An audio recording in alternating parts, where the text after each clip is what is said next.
You were old and weak.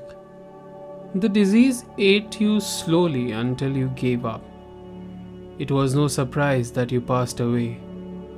And yet, I weep for you. After all, you are my wife, my beloved Sumati. I am not sad that you died. I am angry that you didn't wait for me to accompany you. I'm 89 now. How much more time I have anyway? Sumati, the one and only love of my life.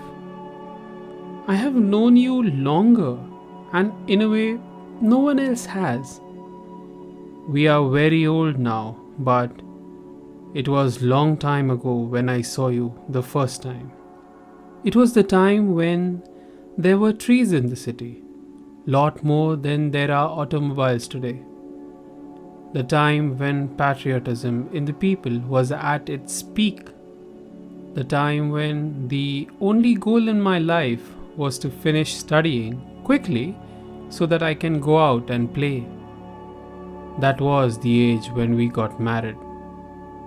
It was only after all the wedding procedure was over and you came to my place when I saw you clearly. A young girl dressed in a green sari surrounded by chatty women. You looked shy, confused, maybe scared, and yet there was a cute smile on your face. I knew you were my wife, the most important in my life, as my elder brother pointed out to me. What am I supposed to say? I had two younger sisters, and yet you were a complete mystery to me.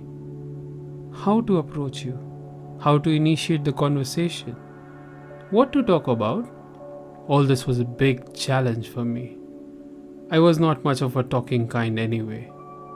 Too much thinking was my style.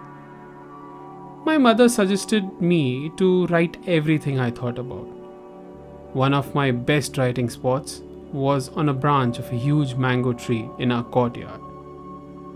I had tied a wooden plank to it for me to sit comfortably. It was almost a part of my routine to sit on the branch, nighttime after dinner, looking at the stars lost in deep thoughts. I used to carry loose papers and an oil lamp up the tree to write down any thoughts that came to me. The times I spent on that branch were some of the best moments of my life. That is, before I met you. That spot was very important for me. But the importance of that place increased when I shared my spot with you. It was the first time we talked freely.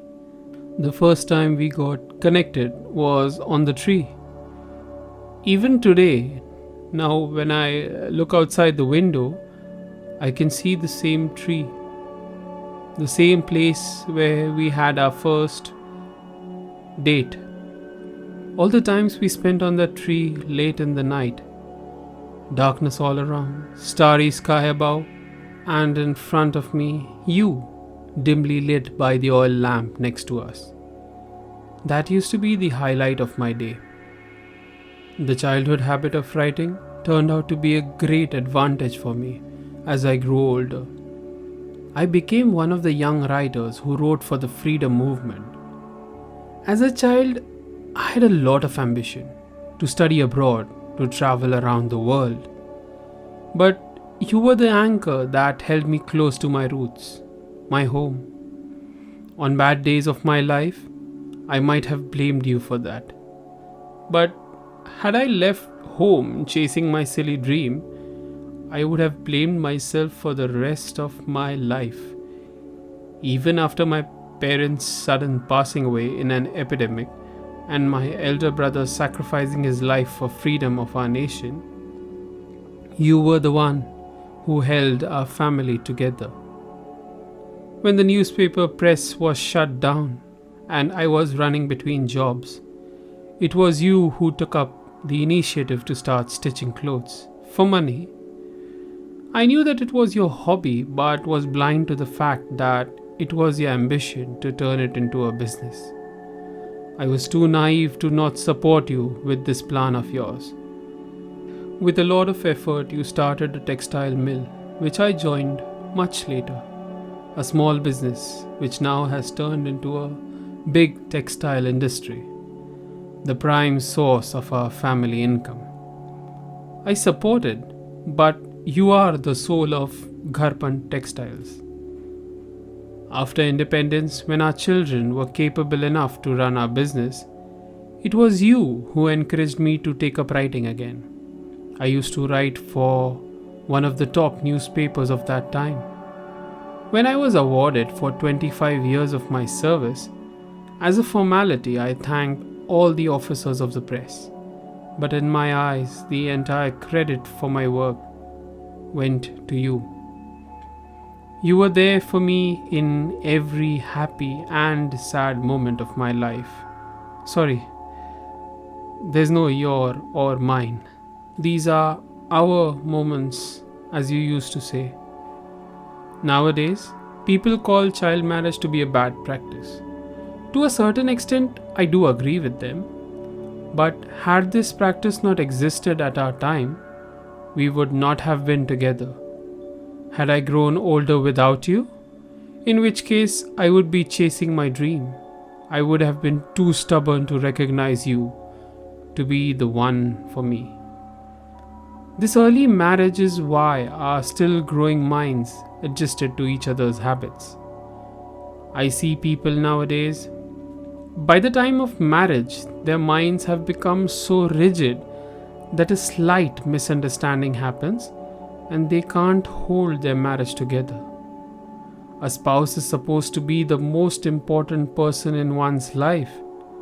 So shouldn't they supposed to spend most of their life together? I feel very proud to say that among my few achievements, the most important one is that I was lucky to spend the most of my life with you, my soulmate.